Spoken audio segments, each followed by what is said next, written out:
What's going on, y'all, man? This your boy Casey for King said for like rest of the takes. Uh, my boy sound kind of low.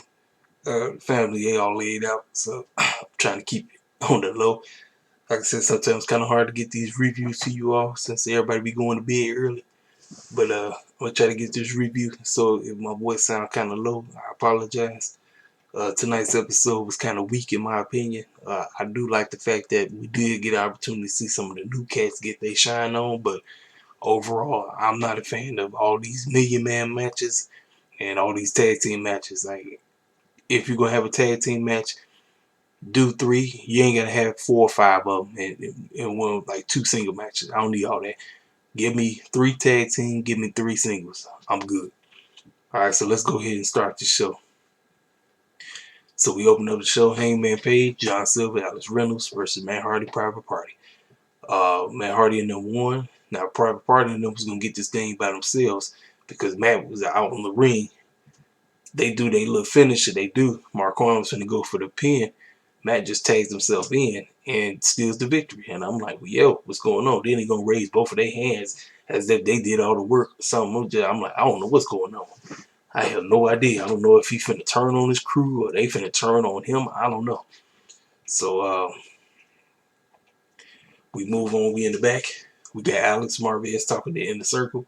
Chris Jericho and MJF both trying to take credit for their New York Times award they got for the Debonair dinner or Le Dinner Debonair, what it was called. You know, but they did the little singing and little get together they did. Looked like they was Frank Sinatra and them, sound real silly. But you know, it is what it is. So we move on. We get a promo between Cody and Brandon. They chilling at the crib. They open up this little Christmas package, and inside they got little baby shoes. Well, everybody getting pregnant. You had Becky Lynch and Seth Rollins getting pregnant. You had Renee, John Moxley getting pregnant, and now you got Cody and Brandon getting pregnant because they may be coming next year sometime. So congratulations to them. So we move on to the first singles match. Cody Rhodes versus Alan Helico. This match is great. But let me tell you something, man. Cody, listen, there's a certain type of way Cody wrestles when he wrestles people. So this young man, Alan Helico, did a great job. But Cody caught him with the Ace Crusher, got the victory. So after he win, Taz and his boys come out. They start talking a whole lot of crap, talking about what they about to do to Cody. They walk out to the ring like they're finna go beat him up. Then Sting music hit, walks out, looks up to Darby, then looks at Cody, then walks away. So I don't know where we're going with that, but it is what it is, man. So we got Alex Marvez in the back, talking to Miro in the back, talking about some, yo, man, you been fined $75,000 for injuring AEW staff members. He talking about he ate everybody, he ate Orange Cassidy, but he doesn't care. And he got a huge announcement for the wedding date for between Kip Sabian and Penelope Ford. So we move on. Eddie Kingston comes out talking bull crap, talking about he hate everybody, doesn't give a crap who they are. Then he's talking about he hate Pac, and then the moment he mentions Lance Archer comes out, beats the brakes off of him. Then Eddie's crew comes out, the Butcher, the Blade, and Bunny. They all come out trying to save him. Then Penta and Phoenix, they come out to rescue Pac. So now they all going in, they beat each other up. Well, Pac and Archer, they collide. But they started arguing with each other because they both want to try to get their hands on Kingston. And so Kingston was able to get out of the way. So I don't know what they're doing with this, y'all. I wish this had compilations. Like, all right, the three of y'all have a tag team match. The winner gets a shot at Kenny Omega. You know what I mean? Do something like that. So we cut to the back. We got Miss Dasha Gonzalez. She's talking to Dusty Rhodes about the offer that was made from Uno and the Dark Order about him joining and becoming number 7. He told them clowns, you can kiss my butt. I ain't get down with that bull crap, but I do want to match with Uno. I'll show you that I'm more than just the last member of the Rhodes. I'm more than that, and I'm gonna beat the brakes off you next week in the match. So we get to this garbage match. Now, like I told y'all, I hate these 14, 15, 16. I don't need a million men in one match. I know what Tony is doing. I understand he's trying to get the young cats over. He wants them to be showcased, but you don't showcase them when there's so much garbage going on. It's too much. It's too many clowns in the ring. Now, The match was supposed to be 14 clowns, but due to the fact that Warlow had an emergency family issue that he wasn't able to make the flight. So the match went from being 14 to 12 clowns. So the Inner Circle consists of Jericho, MJF, Sam Guerrero, Jake Hager, Santana, and Ortiz. And we had the Best Friends, Top Flight, and the Varsity Blondes. Now, OC was somewhere chilling. Actually, he was chilling on commentary, but his headset wasn't plugged in because he was bummed at getting screwed over last week from winning the Diamond Battle Royale match thanks to Miro. And he just sat there. He looked like he wanted to cry. He just looked ticked off. So, like I said, this was basically to get the young guys over. Now, they opened up with Jericho and Pillman Jr. in the ring. I know why. They did that on purpose. Jericho used to wrestle his dad all the time, but he never had a chance to wrestle him. So that's why they wanted them to be in the ring first. My main focus was Top Flight because I wanted to see, out of this whole match, I really like Top Flight. I think these young men have the best green light when it comes to potentially being possibly tag team title winners, maybe a year from now. But they got the potential. Um, Griff Garrison, he just there to be there. Like I said, man, it's just too much foolishness happening in this match. It's too much, man. You should already know who's gonna win. MJF gets the victory. Inner Circle win. We move on.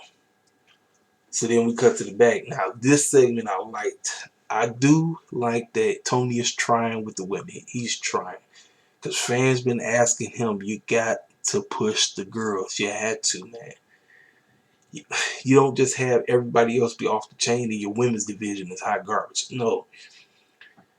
Alice Marvez was talking to Thunder Rosa and she cut a insane promo about Britt Baker. She was speaking her language a little bit. And then Reba come out the woodwork and says, yo, why you disrespecting my doctor? Don't disrespect my doctor.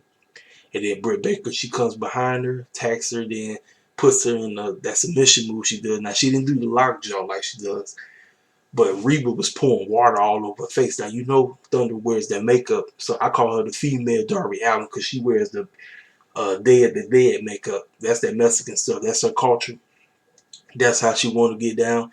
I don't have a problem with that. But Reba was pouring the water all on her. And as she poured all the water on her, Baker was smearing the makeup all on her face. So she messed her makeup up. Y'all, I'm telling you, Britt Baker has grown on me so much. This girl, man, I'm liking what they doing with this young lady. I want her to get better in the ring because we all know she taking that title off of Sheeta. We know that. That is a fact. Ain't even nobody else that's taking that title. Nobody. Britt Baker is going to be the one.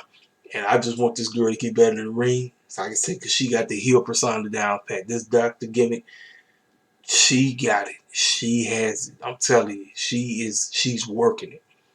She's working it, man. And like I said, I like this segment. I got to give them props. This segment was great. I love it. They did what they had to do. Like I said, man, my biggest grief about Big Breaker is getting better in the ring. That's it. Same thing with my girl Big Swole, which I talked about later. But so now let me tell y'all something. Here we go.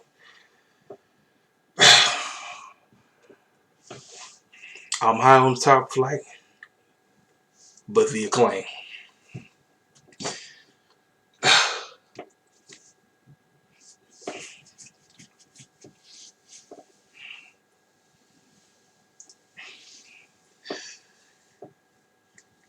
Here we go again with the 6 stereotypical black gimmicks that I hate. I hate it. I don't know, y'all. I don't know. I just don't know. I can't. Excuse me. I don't know.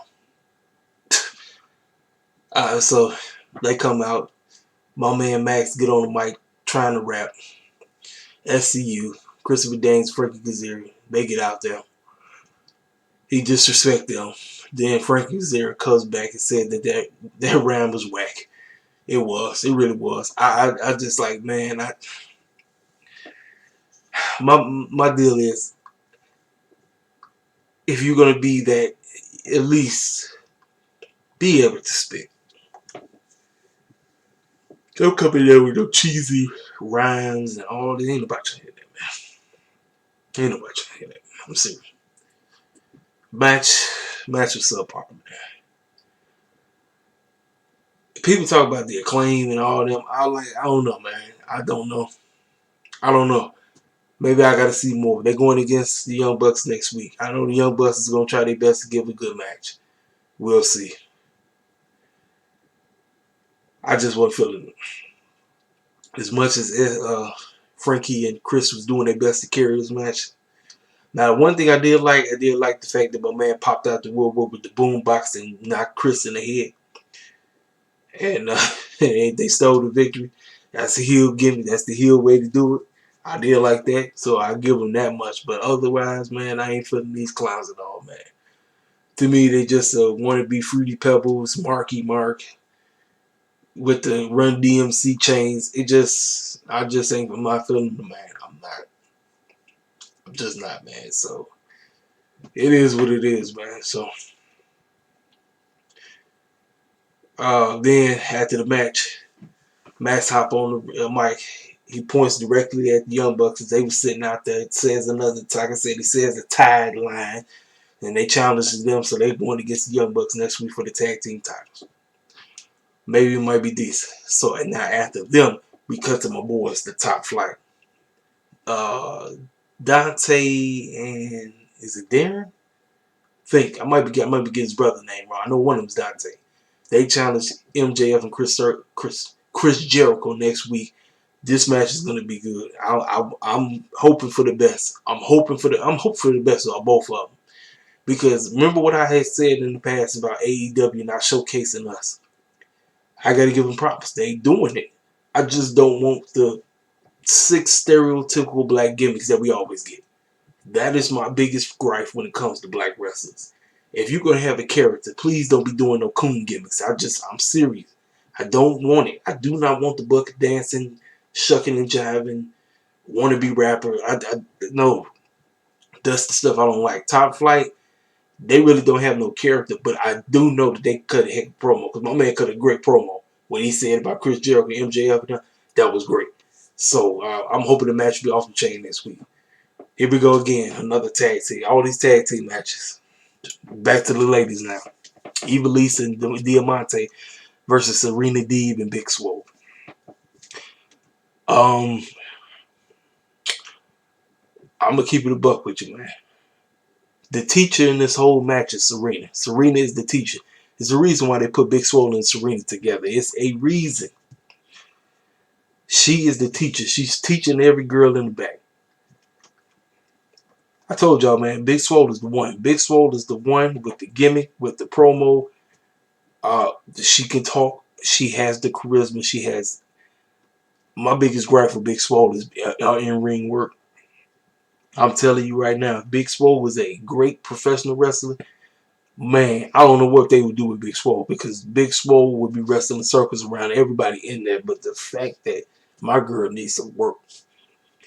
I told y'all, man, when it comes to us, just because they black, you ain't gonna catch me up there talking about they the best. I used to see when I just did with the Acclaim. I told you, look, just because Cass is black don't mean I'm finna jump on a bandwagon black. I told you I keep it fair.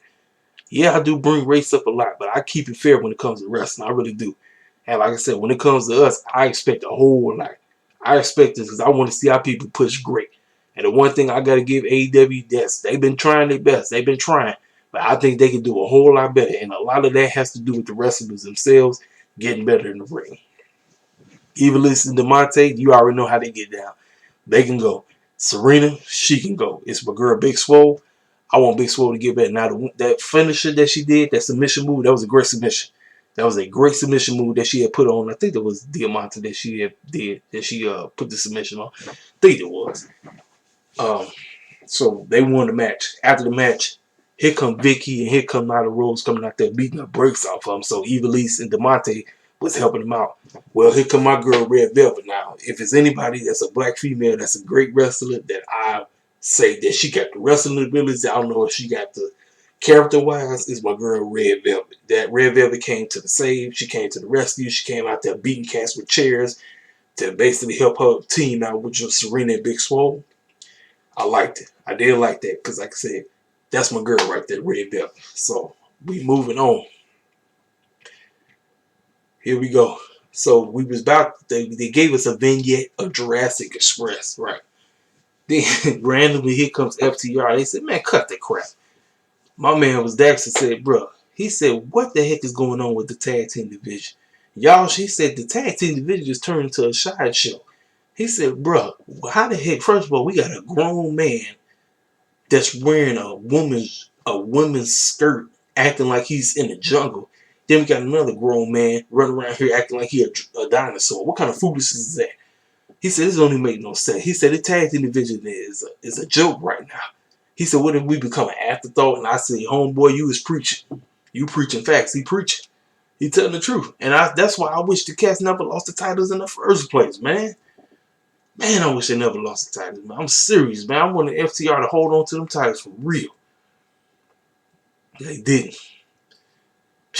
But man, he was cooking. So they called Jurassic Express out. Don't know but they did show that it's supposed to be a match next week. I think they're going against them. I guess I don't know, but no. They going against Dark Order next week with Colt Cabana. That's what they going against.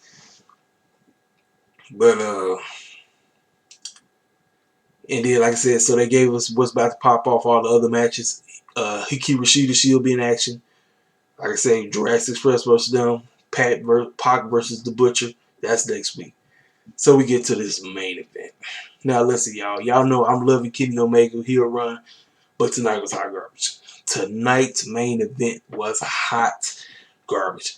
I didn't feel what Don and them did. I wasn't feeling that at all. Him on the mic, talking, going back and forth with Tony Schiavone. I'm like, man, look, bro, ain't nobody trying to see that.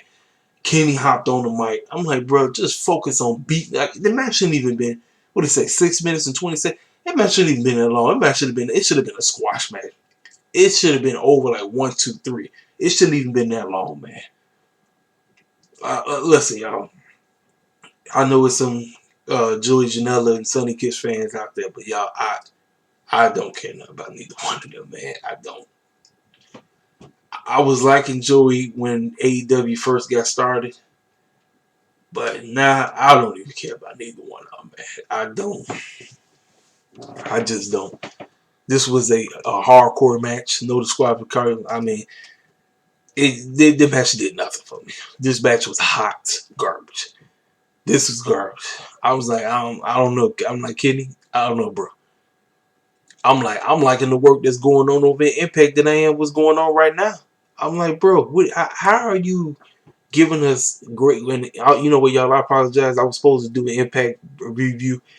I didn't get to it, man, because I had to break up from watching Impact. Like I said, because my work schedule and everything. So brother, got to get some bed, got to get some sleep. You know what I'm saying? But the work that's going on over at Impact, I'm liking that version of Kenny. And then when they clown to come over here, he dealing with this fool. I'm like, but I'm sorry, man. Kenny Omega, Joey Janela and Sonny Kiss, they don't do it for me at all. So went through a table, but he ends up winning the match. Got it done. So then the Death Triangle come out. Pac calls him out. He said, "Hey Omega, we got some unfinished business." And he says, "Remember, you were supposed to face Phoenix, but you never did. But check this out." He said on December 30th, you got an AEW title match against my boy, Ray Phoenix. Now that segment was great. I like that. So they left Don and Kenny looking real shocked, like, wait a minute, what? You mean tell me I got the rest of this clown? So tonight's episode was kind of a filler episode. Like I said, it's kind of weak. But there was some things I did like. Like I gave props on the things that I did like. But the rest of the show, like I said, for me, this is what I want. I want balance. I don't need to have 50 million tag team matches. I don't need to have a million man match every. No, I don't need that. And because that's it. I know what they're doing. They're trying to showcase the new talent. But you ain't got to give me all these clowns and all that. No. No. Don't do that. Tony, don't become Vince McMahon Jr., bro. I'm trying to tell you. Y'all doing, listen, Y'all the best wrestling show on the planet right now. But don't get too cocky with this thing. Don't start doing a whole lot of stuff because like you starting to put on shows like Monday Night Raw. I do not want to try to make it look like try to say that this is Monday Night Raw because if I had to pick, this episode was way better than anything that was on Monday Night Raw. I'm just gonna keep it a buck, but I don't need it to become like that. I don't. AEW needs to stay its own entity. You know what I'm saying? So overall, man, that's it, man. Whatever y'all, what do y'all think, man? Did y'all think the show was great? Did y'all think the show was weak like me? You know what I'm saying? Get in the comment section. Tell me how you feel. You know what I'm saying? I keep it a bug. I keep it honest with you. You're not gonna catch me up here with the, got AEW. No, I ain't no AEW shit. I keep it a buck. I told you, man. I want balance with my shows. I don't want everything to just throw everything together and call it a day. No, like I said, you gotta put on decent shows week in, week out. That's the name of the game. You know what I'm saying? So, hey, man, do what you do. I'll let me.